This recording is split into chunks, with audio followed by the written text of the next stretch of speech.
Imagine this.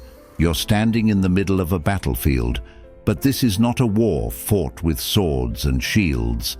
This is the battlefield of life, where every day you wake up to face an unseen yet relentless army, stress, uncertainty, obstacles and whatnot.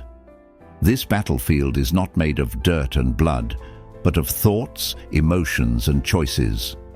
The enemies you face are not warriors clad in armor, but rather forces that reside within: self-doubt, fear, and anger. They whisper to you, making you question your worth, your abilities, and your strength. But here's the truth. The mightiest warriors are not the ones who conquer lands or emerge victorious in physical battles. The true victors are those who master their own minds, those who wield discipline like a sword and resilience like a shield. They do not seek to control the chaos of the world around them, but rather they train themselves to remain unshaken by it.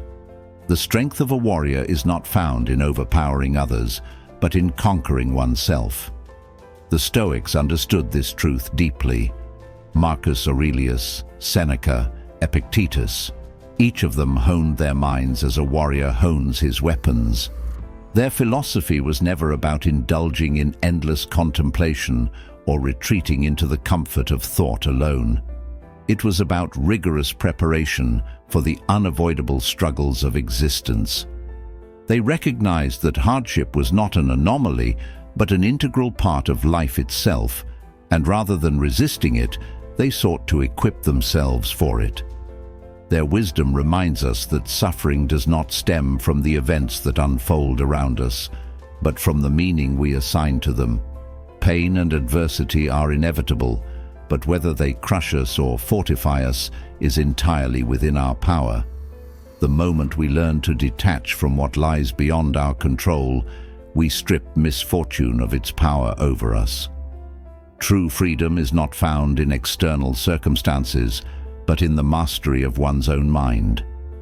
A Roman emperor, a slave turned philosopher, a wealthy statesman, what do they all have in common?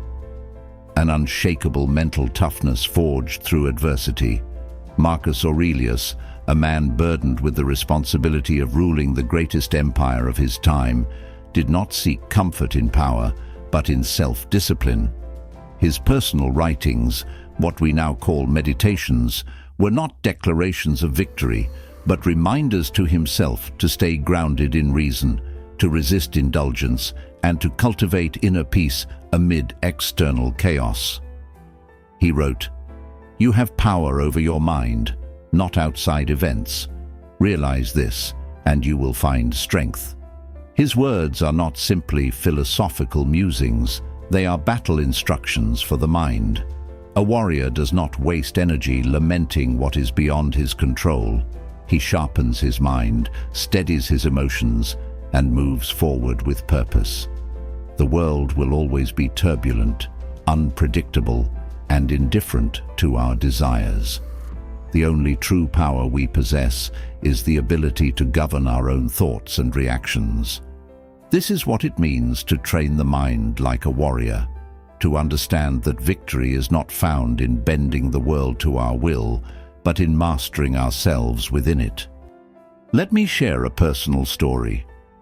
There was a time in my life when everything seemed to fall apart: failed relationships, financial hardships, and an overwhelming sense of self-doubt. It felt as though I was fighting an unwinnable war within my own mind, burdened by the weight of my struggles. Each setback seemed like another enemy, pushing me further into despair. Until one day, I stumbled upon a Stoic exercise known as the view from above. Read this book if possible. I closed my eyes and envisioned myself rising above my problems, seeing them not from the narrow lens of personal suffering, but from the vast perspective of the universe. My troubles, which had felt so heavy and insurmountable, suddenly seemed small, temporary, fleeting, almost insignificant. In that moment, I realized that much of my suffering wasn't coming from the events themselves, but from the way I was perceiving them. I was trapped in a cycle of resistance, fighting battles that only existed in my own head. That was the turning point. That was when I began my own mental training, learning to detach from what I couldn't control and focus instead on mastering my thoughts, my emotions, and my reactions. And in doing so, I found strength I never knew I had. So how does one train the mind to be as unyielding as a warrior's?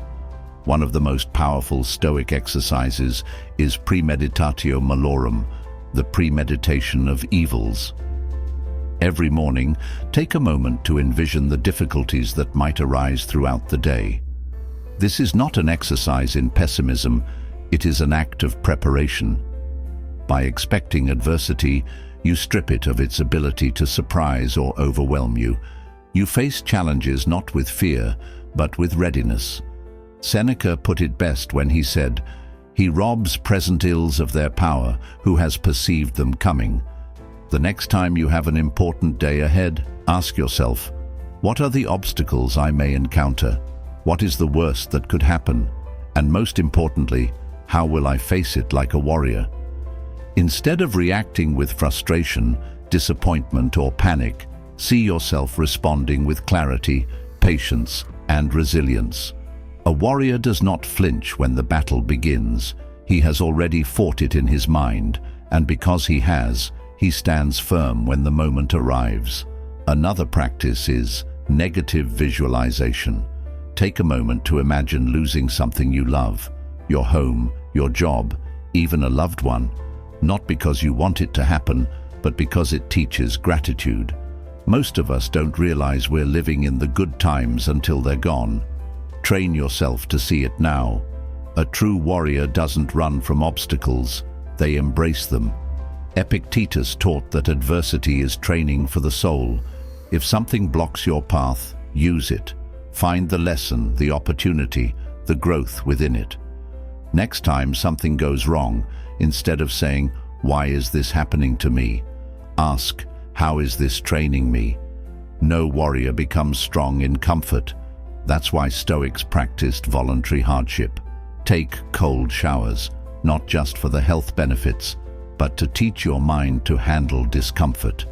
Fast occasionally, not because you have to, but to remind yourself that you don't need luxury to survive. Limit your desires. The less you depend on, the freer you are. The less you crave, the stronger you become. The ancient Spartans, one of the greatest warrior societies, had a saying, "Sweat more in training, bleed less in battle." Your training is how you respond to daily stress. The little things, waking up early, doing what's difficult, controlling your emotions, this is your battlefield. You are a warrior, not because you fight battles, but because you train your mind every single day. Every moment is an opportunity to practice self-discipline, resilience, and wisdom. Pick one Stoic exercise from this and practice it today. Let me know in the comments what resonated with you the most. And if you found this valuable, subscribe for more content on Stoic wisdom and mental toughness. Because at the end of the day, the greatest battle you will ever fight is the one within yourself. Train your mind like a warrior and win.